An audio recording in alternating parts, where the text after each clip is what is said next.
Ciao, oggi parliamo di cottura della carne a bassa temperatura. Eh, Facciamo questo tipo di cottura non con gli strumenti, peraltro ottimi che ci sono oggi, ma la facciamo in maniera casalinga, in un modo che tutti possono farlo. In questo caso io farò questa lonza di maiale. È un tipo di cottura che però si può fare anche col vitello, col pollo, comunque con tutta la carne che magari è carne non particolarmente grassa, che con la cottura a bassa temperatura, sotto vuoto in questo caso, mantiene tutti gli umori dentro senza aver bisogno di particolari condimenti o grassi. In questo caso la lonza cominciamo con l'andare a pulirla. A questo punto, ripulita così, prima di metterla a cuocere a bassa temperatura, in questo caso, essendo carne di maiale, non abbiamo bisogno di chiudere particolarmente i pori. Una cosa che invece sarebbe importante è per il manzo, per il vitello soprattutto. Quindi andiamo.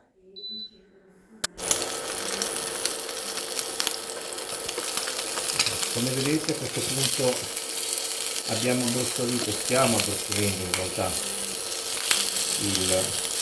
la nostra lonza molto bene in tutte le parti. In questo momento prepariamo quelli che sono i sapori che andranno a insaporire giustamente il nostro pezzo di carne.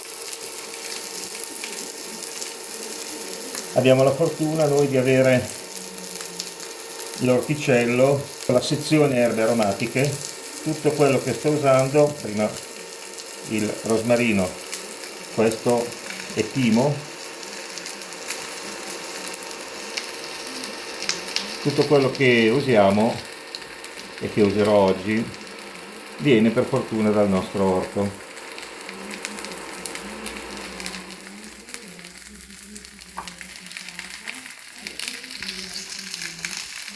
Comprese, vedete, una foglia di alloro, una foglia di salvia e due foglie anche di mirto, anche questo nel nostro orto, anche se non siamo in Sardegna.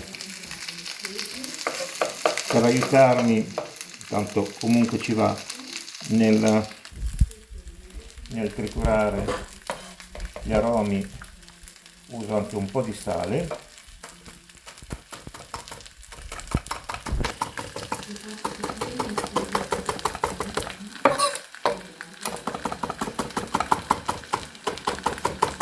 Anche questo insieme agli aromi.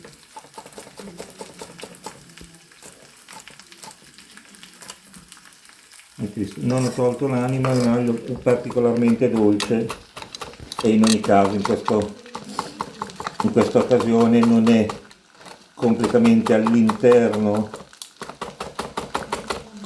della nostra preparazione, ma è solo per dare sapore, quindi l'anima dell'aglio non darebbe comunque nessun fastidio. Rieccoci, allora abbiamo, come vedete, la nostra carne ben rosolata tutta attorno. Abbiamo i nostri sapori, a cui aggiungo un pochino di pepe nero. Qui abbiamo una macchina che sta diventando sempre più importante, è la macchina del sottovuoto. Per chi non avesse dimestichezza, è in realtà un'operazione molto semplice. Io ho tagliato la parte del sacchetto che mi interessa, sto saldando la parte in basso. In questo caso preferisco fare due saldature perché dovrò fare una cottura praticamente in acqua, quindi non voglio che l'acqua entri nel sacchetto, per cui dovrò saldare molto bene le cuciture. Ok, il nostro sacchetto, la parte sotto è pronta. Adesso il sacchetto è pronto per l'introduzione della carne. Faccio in questo modo così la parte finale, che sarà quella che dovrà saldarsi, rimarrà asciutta e pulita e non ci saranno problemi magari di saldatura non ottimale. Per adesso prendiamo la nostra carne,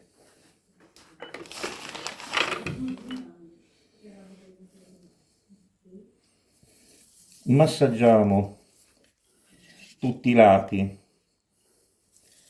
della carne con i sapori che abbiamo preparato prima.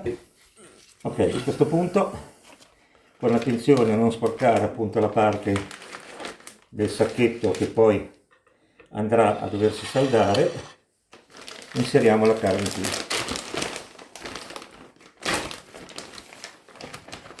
Vedete, questa parte è rimasta pulita. In questo modo inseriamo. Ci sono molte macchine per sottovuoto in commercio ormai.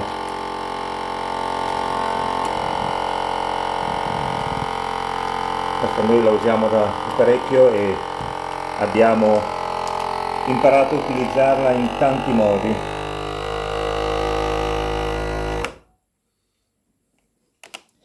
Vedete che il liquido, che comunque un po' c'è, tende ad andare verso la saldatura, ma avendo io lasciato molto spazio tra la carne e la fine del sacchetto, il liquido non è andato a creare problemi per la saldatura. Come vedete, la parte lì è asciutta.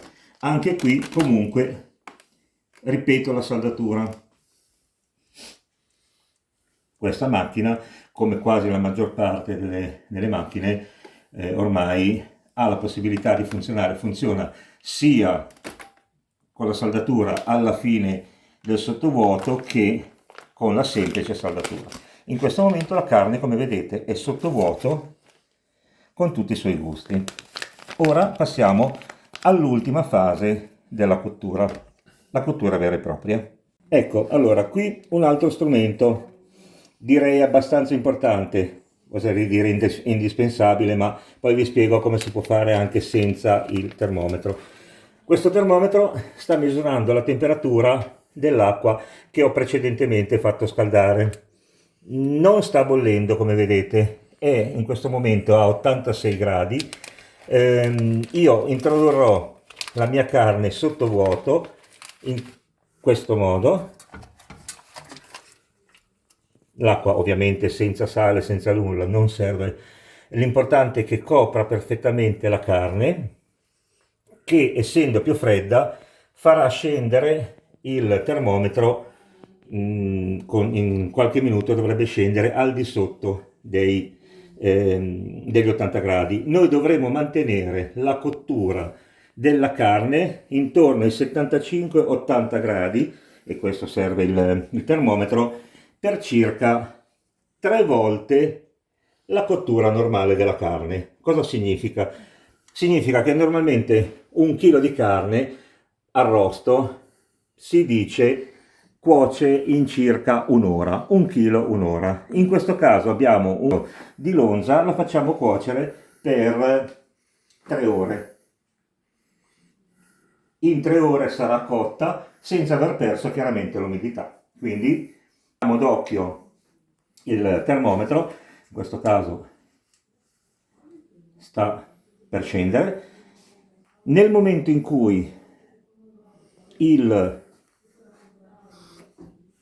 termometro arriva alla temperatura giusta, possiamo accendere il fuoco riaccendere il fuoco sotto l'acqua molto lento, molto basso. Un modo, dicevo, per utilizzare questo tipo di cottura anche senza termometro, un pochino più empirico, ma funziona. L'acqua messa sul fuoco, normalmente quando comincia a fare, le vedete anche, le prime bollicine, normalmente in quel caso è intorno agli 80 gradi. Noi potremo cercare di mantenere l'acqua a quella temperatura anche senza il termometro. È un pochino più empirico, ma la cosa in ogni caso funziona. Altra possibilità, abbiamo un forno, accendiamo il forno, lo portiamo a 80 gradi, poi quando qui l'acqua, la pentola con l'acqua raggiunge gli 80 gradi con la carne dentro, prendiamo tutta la pentola, la mettiamo nel forno e a questo punto chiaramente nel forno a 80 gradi si manterrà, non avremo bisogno di continuare a fare attenzione. In questo caso vedete la temperatura sta scendendo, siamo a 83. Quando scenderà ancora di più accenderò il fuoco bassissimo in modo da tenerlo in equilibrio. Ribadisco, se non si vuole seguire la cottura per 3 ore in questo modo, io lo faccio perché comunque ho poi l'allarme del termometro, la si può mettere in forno a 80 gradi. Un'ultima cosa quindi, adesso per 3 ore vi lascio e tornerò poi a vedere e vedremo assieme la cottura fatta. In queste 3 ore, quantomeno in questa pausa, vi consiglierei sul nostro canale YouTube e sui nostri social a mettere tutti i like, tutte le iscrizioni, tutti gli avvisi, tutte le campanelle possibili, perché come dice Stefano, che peraltro mi sta riprendendo adesso, ciao, è gratis, Belin è gratis, quindi andateci.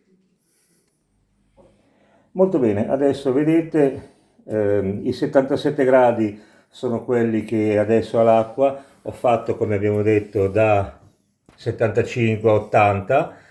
Sono passate le famose 3 ore e ora possiamo togliere,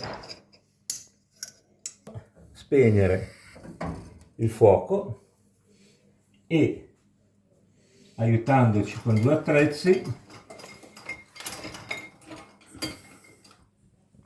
togliere la carne dall'acqua.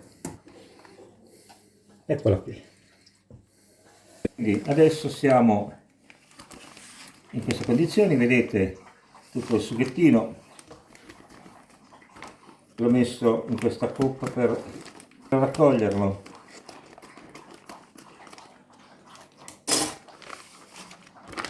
Facciamo in questo modo.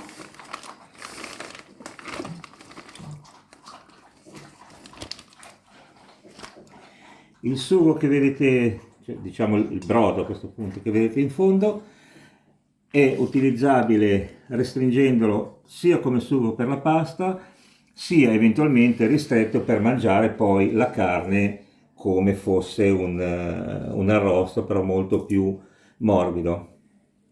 Prendiamo la nostra carne, andiamo a vedere il risultato. Vedete come la carne è perfettamente cotta, ma assolutamente umida, non ha perso la sua umidità interna, quindi pur essendo una lonza, la carne risulta in ogni caso molto morbida e molto gradevole al palato, non crea problemi di carne asciutta. A questo punto, se abbiamo un'affettatrice, possiamo affettarla con l'affettatrice. Se invece non l'abbiamo, con un coltello molto ben affilato, possiamo tagliarla e mangiarla, come dicevo, col suo sughettino ristretto, oppure, come andremo a fare noi in questo caso, utilizzarla per fare la lonza tonnata. Bene, abbiamo tagliato il nostro arrosto, vedete, molto sottile, che poi arrosto la nostra lonza cotta sottovuoto a bassa temperatura. Adesso andiamo a prendere la salsa tonnata che abbiamo fatto e descritto in un'altra video ricetta e terminiamo il piatto in questo modo. Per concludere, carne cotta a bassa temperatura sottovuoto, maionese fatta in casa in praticamente 1 minuto e mezzo, salsa tonnata insieme alla maionese fatta in casa e piatto terminato, usa tonnata. Il belin che buono me lo vado a fare di là da solo e quindi saluto tutti, ciao!